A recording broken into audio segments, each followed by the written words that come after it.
the question is, how can we create a more inclusive classroom? How can we include dyslexic learners and students in the classes we have? So we need to make adaptations, accommodations, and modifications. These terms seem quite similar, but they are different. Today we are going to deal with adaptations and accommodations, but I wanted to give you an idea of the difference that exists between the concepts. Adaptations are any adjustments teachers make to meet the needs of diverse learners. Accommodations are adaptations that do not fundamentally change the standards, instructional level or content of what the learners are expected to learn. And modifications are adaptations that do change or alter what the learner is learning. It means that when we modify, when we apply some modification, we change part of the curriculum. So today we are just going to delve into adaptations and accommodations. So let's continue. So how can materials be adapted? We can adapt material according to the general appearance. For dyslexic people, it is better if we use gray or off-white paper. It is better if we use matte paper to make reading easier. Shiny paper creates a reflection for dyslexic learners. It is better if we use thick paper. If paper is too thin, double-sided sheets can see through and can cause visual interference. It is better if we use books that look attractive with clear and colorful pictures. Okay, as regards legibility, it is recommended for us to use a minimum of 12-14 point font size. Do not use underlining because it makes text blurred from some dyslexic people. And we need to use distinguishable fonts such as Arial, Verdana, Comic Sans, Tahoma, or Trebuchet. These are sans serif fonts. Here you can see in the picture, in the F picture. The F on the right is the sans serif one, and the F on the left is a serif one. If you see the one on the left, the serif one has these curly bits at the very end. Yes. So this is really difficult when we select serif fonts. We make dyslexic learners be like overwhelmed. Yes, and it is very difficult for them to read with this type of font. So here you can see the same text. The one on the right has sans serif font, and the one on the left has serif font. Yes, can you see the difference? There are also some fonts that you can purchase.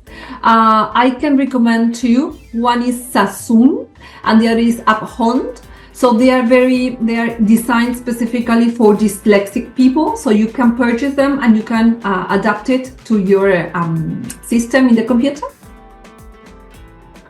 Okay, then we can adapt the material according to the layout and design.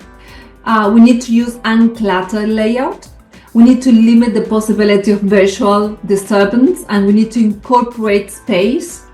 We need to put keywords and phrases into summary boxes because dyslexic people can go directly to the summary box and can identify what it is important from what it is not important. It is better if we use bullet points. It is recommended to use 1.5 spacing between typed lines. Of course, it is recommended to use uneven text to make dyslexic students track across from one line to the next easier, like the image you have here. It is better if we break text up into small parts and relate them to the whole text given. And we need to use color as identifier to help dyslexic students distinguish different activities. For example, red for instructions and blue for descriptions, right? Here you can see the same text in the format that it is the traditional one, and this is the dyslexia friendly format. Can you see the difference? Okay, so now we are going to delve into accommodation. How can we, teachers, accommodate the class? Okay, according to the International Dyslexia Association, we can make accommodations according to materials, we can make accommodation according to instructions, and we can make accommodations according to the student performance. So let's start with accommodations involving material. We need to clarify or simplify written directions. Some directions are written in paragraph form and contain many units of information. So what we need to do is to highlight keywords within the direction. So this makes the dyslexic person go directly to the most important parts. Present a small amount of work. So sometimes we prepare like very long worksheets. So the dyslexic learner needs one part.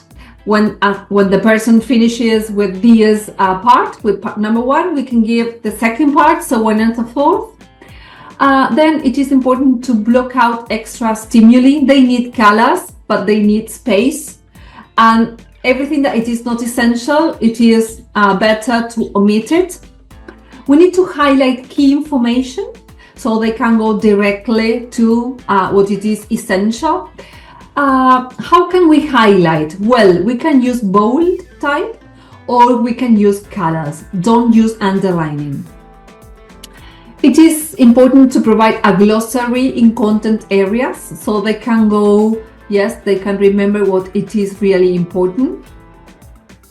It is important to develop reading guides. Why? Because it is difficult for them to, for example, imagine that they need to read a novel or a short story. So if you prepare a reading guide, they can go specifically to the points that are important. Yes.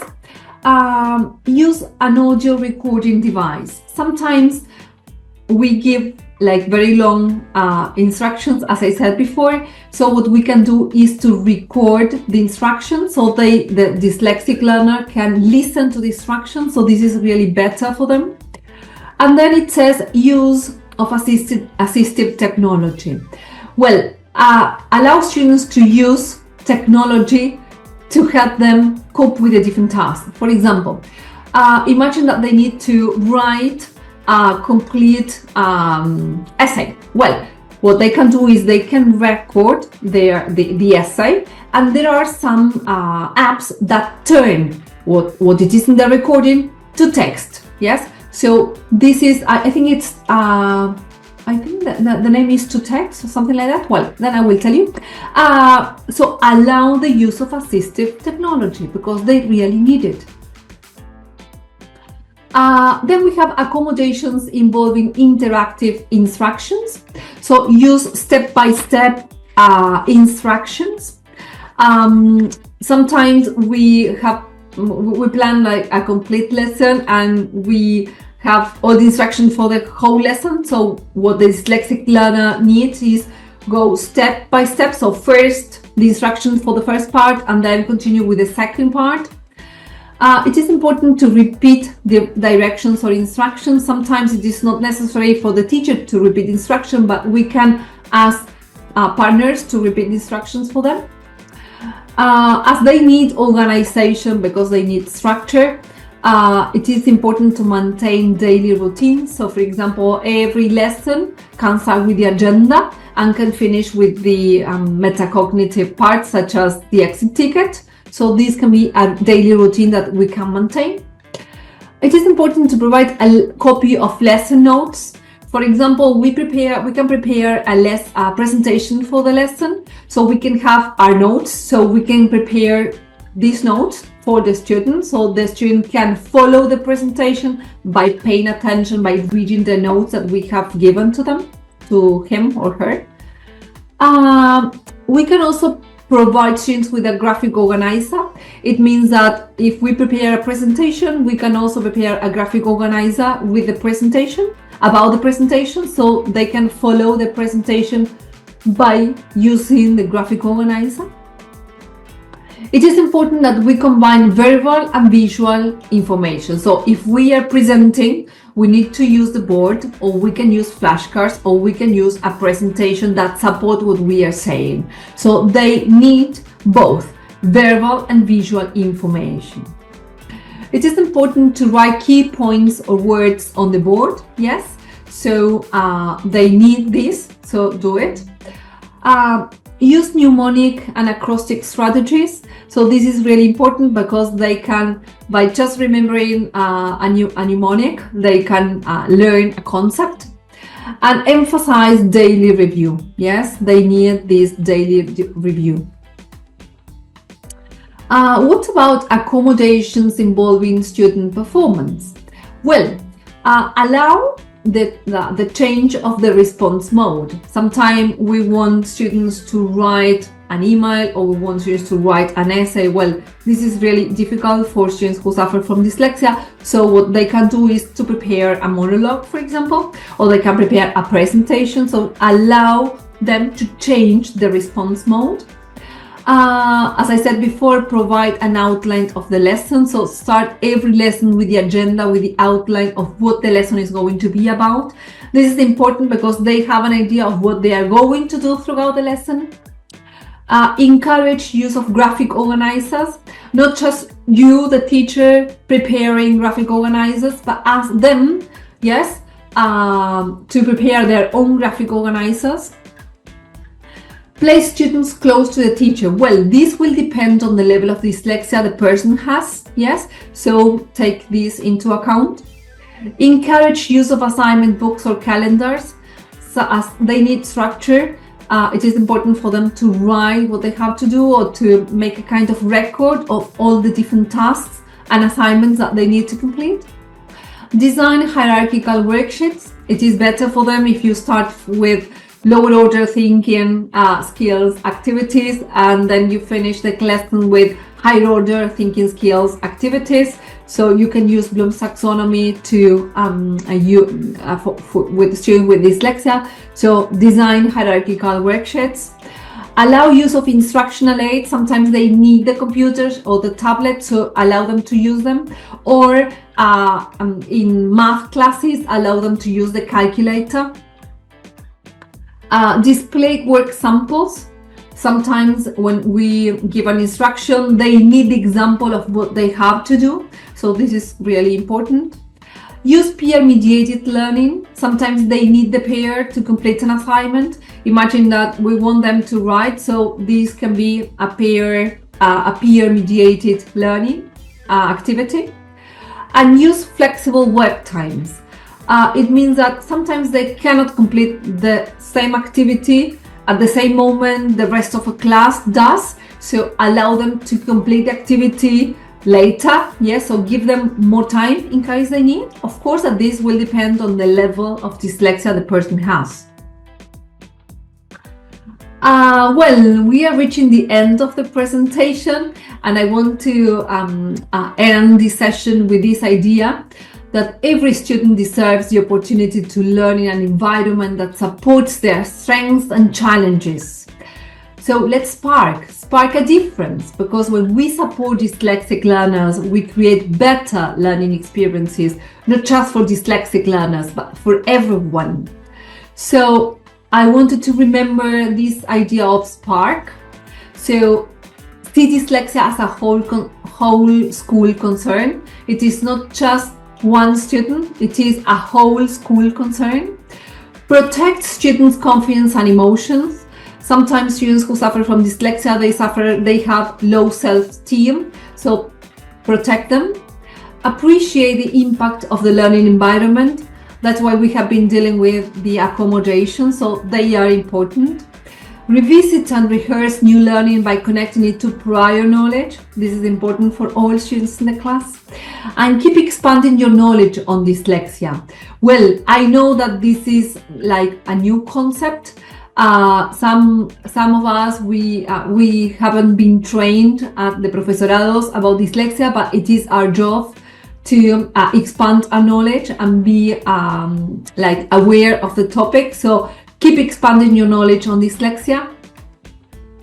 And well, to say goodbye, I want to share this idea with you, that when we empower dyslexic students, we build a classroom where every learner thrives.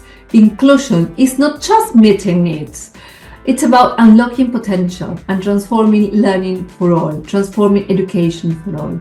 So people, let's take action. Every small change sparks a bigger impact. Thank you. Thank you for this presentation. If you want to contact me on social media, you can find me as at Eugenia Ianiro, or in Instagram, or at Eugenia Ianiro in LinkedIn. And if you want to send me an email, you can send an email to eugeniaianiro@gmail.com, and I will be answering your questions or doubts. And these are the references I have used to prepare this presentation. So thank you again. Thank you for being here, and thank you, British Council, for this enormous opportunity.